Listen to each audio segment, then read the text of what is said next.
আসসালামু আলাইকুম। আপনাদের মাঝে একটি চাষিদের জন্য ভিডিওটি এনেছিলাম। বলছিলাম মরিচের কথা।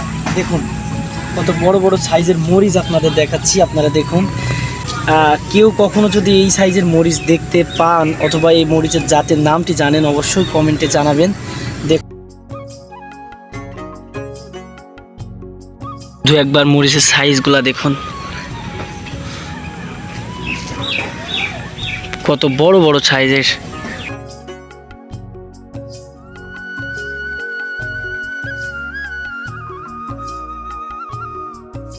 পরীক্ষামূলক এখানে রোপণ করা হয়েছে পরীক্ষামূলক। দেখুন তারপরে কিন্তু এটা মাঠ পর্যায়ে চাষিদের হাতে পৌঁছাবে।